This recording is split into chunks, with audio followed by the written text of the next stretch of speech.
साथियों, प्रभु यीशु मसीह के मधुर मीठे नाम में आपको मेरा प्रेम नमस्कार। आज मेरा जो मनन है पहला शामूएल और उसका 19वां अध्याय।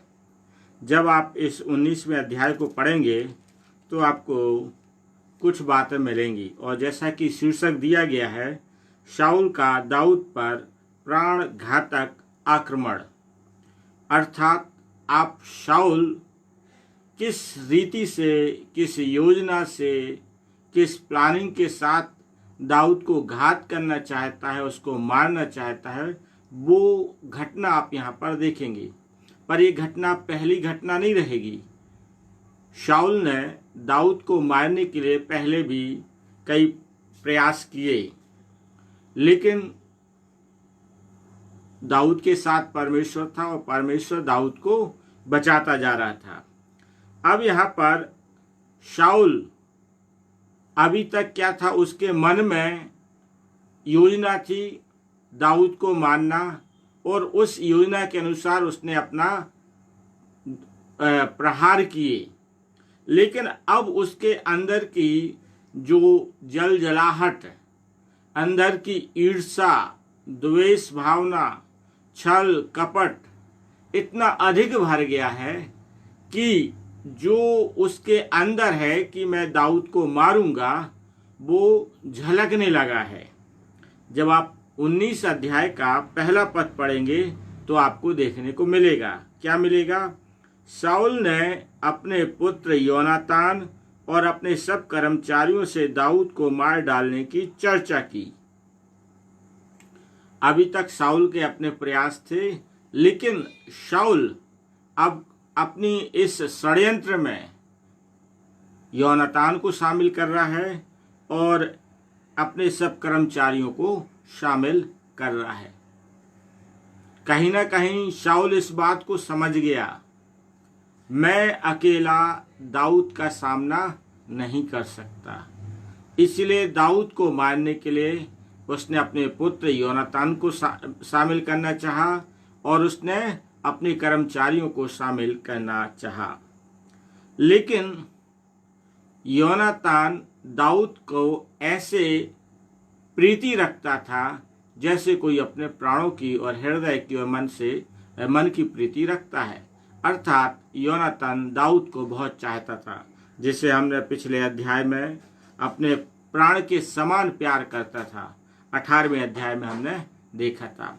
और ये बात जब योनातान से शाऊल चर्चा करता है कि हम उसको दाऊद को मारना चाहते हैं, तो योनातान एक अच्छे पुत्र के रूप में और एक अच्छे मित्र के रूप में बिचवई का रोल निभाता है। और वह अपने पिता से बोलता है कि पिता, तू दाऊद को क्यों मारना चाहता है?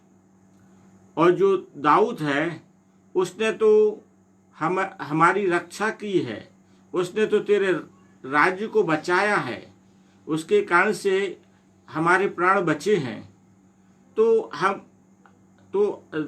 योनातान शाऊल को समझाता है कि तू दाऊद को अकारण मारकर निर्दोष का लहू खून का पापी क्यों बने? तो योनातान जब इस और भी घटना को यदि आप पढ़ेंगे तो वो बताता है कि फलिस्तीनी को उसने दाऊद ने मारा, और सारी चीज़ों का घटना का वर्णन करता है कि दाऊद ने किस प्रकार से शाऊल की और उसके राज्य की रक्षा की, और कैसे शाऊल भी दाऊद से प्रीति रखता था, और कैसे उसके लिए दाऊद के लिए वो प्रोत्साहित करता था। तो इस सारी बातों में एक बहुत अच्छा बिचवई का रोल योनातान करता है, और दाऊद इस बात को समझ जाता है। और फिर जब आप पद 7 पढ़ेंगे तो लिखा है, और वह पहले के समान उसके सामने रहने लगा। फिर योनातान दाऊद को शाऊल के पास ले गया, तो पहले के समान रहने लगा। तो इस बात को हमें स्मरण रखना चाहिए, हमारे साथ कुछ ऐसे लोग होना चाहिए जो बिचवई का बहुत अच्छे से रोल कर सकें, एक मध्यस्थता का रोल कर सकें, कि हमारे कई बार क्या होता है, परिवार में भी कलह होती है, पति पत्नी के बीच में कलह होती है, बाप बेटों के बीच में होती है। तो ये जो मन मुटाव की दीवारें होती हैं, इनको मिटाने वाला कौन होता है? एक मध्यस्थ व्यक्ति होता है।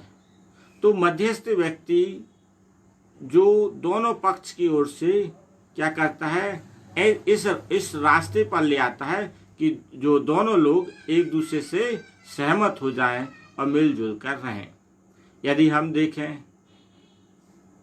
परमेश्वर और मनुष्यों के बीच में कौन मध्यस्थ है? प्रभु यीशु मसीह है। तो मध्यस्थता का योनातान ने बहुत अच्छा रोल निभाया था।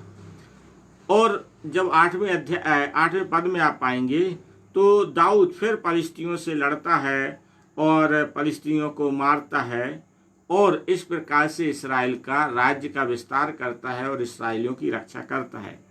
और जब दाऊद इस पलिश्तियों को मार के लौटा तो आप पद 9 में पढ़ेंगे कि जब शाऊल हाथ में भाला लिए हुए घर में बैठा था और दाऊद हाथ से बीड़ा बजा रहा था, तब यहोवा की ओर से एक दुष्ट आत्मा शाऊल पर चढ़ा।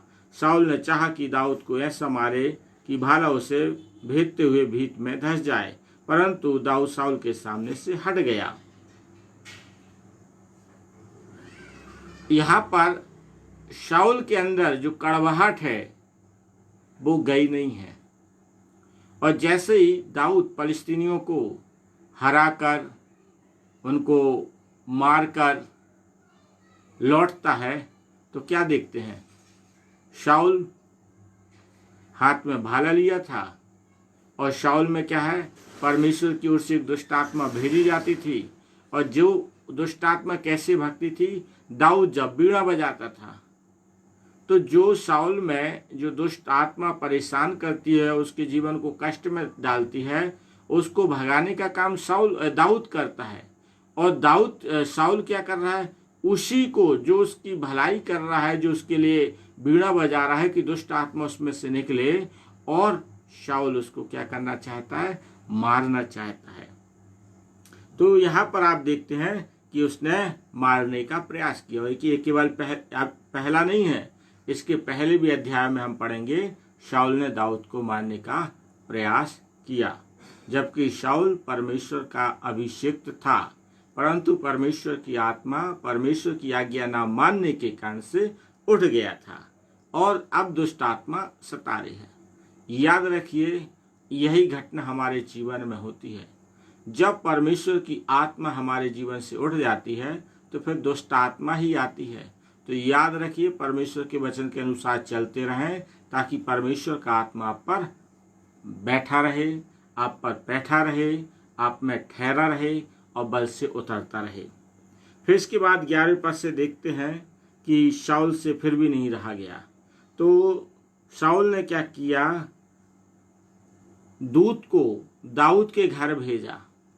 और जब दाऊद के घर भेजते हैं तो जो दाऊद की पत्नी है वो मीकल है, और यही जो मीकल है यह शाऊल की बेटी भी है, छोटी बेटी है। तो मीकल जो है वो इस बात को समझ जाती है उसका पिता शाऊल दाऊद को मारना चाहता है। तो वह एक योजनाबद्ध रीति से क्या करती है, वो दाऊद को बचा लेती है और खिड़की से बाहर भेज देती है।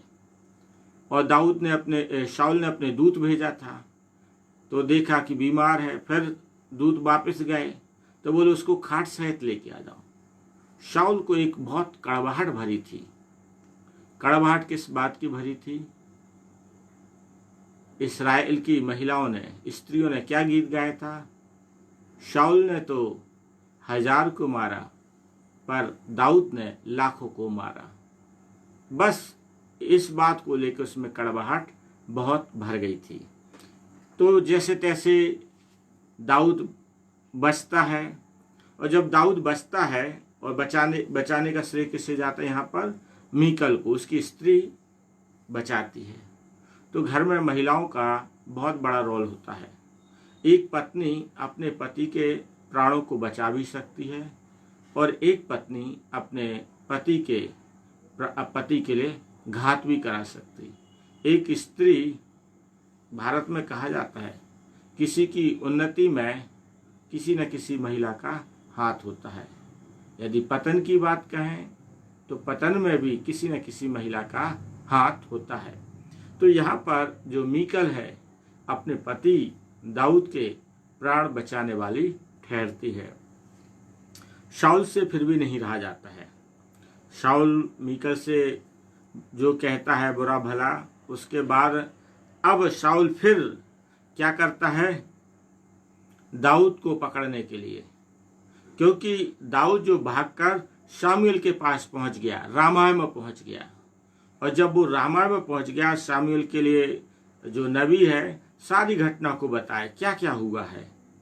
तो शामूएल जब रामा से नवायोत में रहने लगा तो क्या देखते हैं कि दाऊद को पकड़ने के शाऊल ने दूत भेजे, और जब दूत भेजे तो हम घटना देखते दूत पर भी परमेश्वर की आत्मा उतरती, वो नबूवत करने लगते हैं। फिर दूसरी बार शाऊल भेजता, वो भी नबूवत करने लगते हैं। और इसके बाद हम देखते हैं कि इस प्रकार से जो नबूवत है कि फिर शाऊल खुद आता है, तो शाऊल भी नबूवत करने लगता है। और पद 24 में हम पढ़ते हैं, और उसने भी फिर जो शाऊल ने अपने वस्त्र उतारे और शामूएल के सामने नबूवत करने लगा, और भूमि पर गिरकर दिन और रात नंगा पड़ा रहा। इस कारण से यह कहावत चली, क्या शाऊल भी नबियों में से है। तो आप सोचिए, शाऊल की आंखें इतनी बंद हैं कि वह इस बात को चाहता है बस दाऊद मारा जाए। दाऊद को घात करने के लिए वो समझ नहीं पा रहा है कि वास्तव में परमेश्वर उसके साथ कैसे है, परमेश्वर की आत्मा कैसे उस पर बल से उतरा हुआ है कि शाऊल दूत को भेज रहा है, दूत नबूवत कर रहा है, एक बार भेजा, दूसरी बार भेजा, तीसरी बार खुद जाता है, पर समझ में नहीं आता है। क्यों समझ में नहीं आता है?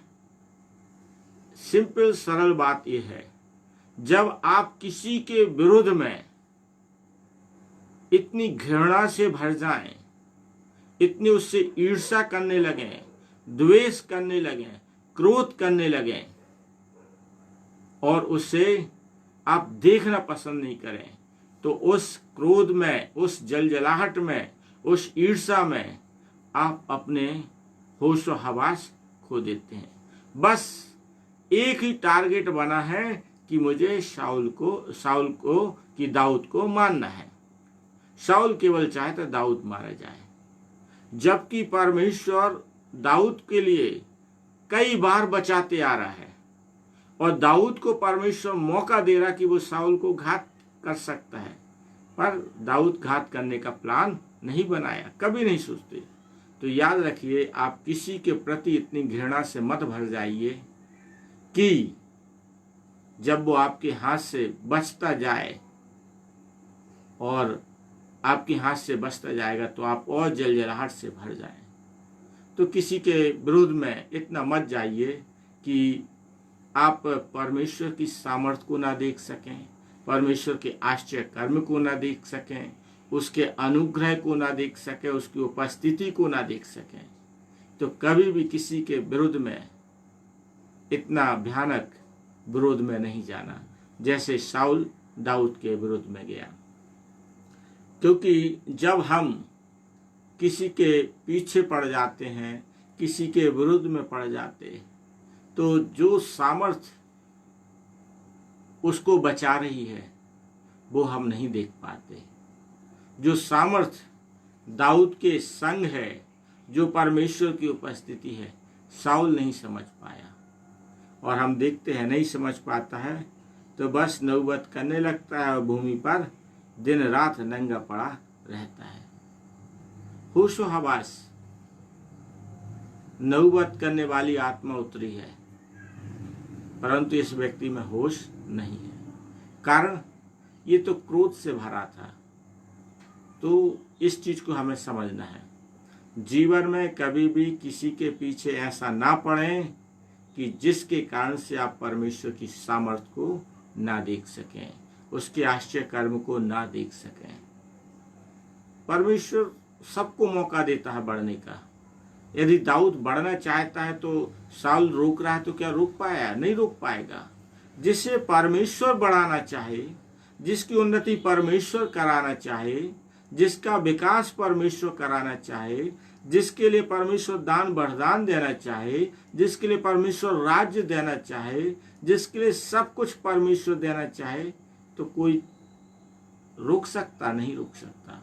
परमेश्वर के कार्य को कोई नहीं रोक सकता। शाऊल ने प्रयास किया, उस प्रयास में हम क्या देखते? अपमानित पर अपमानित ही हुआ है, कोई उसकी प्रशंसा नहीं हुई है। वो अपने बच्चों के बीच में अपमानित हुआ है, अपनी बेटी के बीच में अपमानित हुआ है, कर्मचारियों के बीच में अपमानित हुआ। कारण क्या है? दाऊद को मारने की धुन थी। ऐसी धुन उसमें उसे अन्य जातियों में नहीं थी जो फलिस्तीनी उसको घात करते थे। दाऊद फलिस्तीनियों को घात करने में लगा था और ये शाऊल दाऊद को घात करने में लगा था। तो इस बात को हमें समझना है। परमेश्वर अपने वचन के द्वारा मुझे और आप सबको आशीषित करें। आइए हम छोटी सी प्रार्थना में जाएंगे। परम पवित्र सामर्थी परमेश्वर यहोवा, प्रभु यीशु नासरी के नाम से एक बार फिर आपके पास आते हैं। हम धन्यवाद देते जीवन की तमाम आशीषों के लिए जो आपने हमें प्रदान की। प्रभु हम प्रार्थना करते आपका बलवंत और सामर्थी हाथ इसी प्रकार से हमारे जीवन में रहे। हम आपके द्वारा स्वस्थ भले चंगे रहते हुए आपकी महिमा के लिए आगे बढ़ें और हमारे जीवन से यीशु नासरी आपकी महिमा होती रहे। प्रार्थना करते हमारे प्रिय लोग जितने वचन को सुनते हैं, आप उन्हें आशीष दीजिए और उनके घर परिवारों पर आपका पवित्र आशीर्वाद और कल्याण बना रहे। सारी बातों में आपको महिमा देते हुए प्रार्थना प्रभु यीशु नासरी के नाम से मांगते हैं। आमीन, आमीन, आमीन। परमेश्वर अपने वचन के द्वारा मुझे और आप सबों को आशीष दे। धन्यवाद।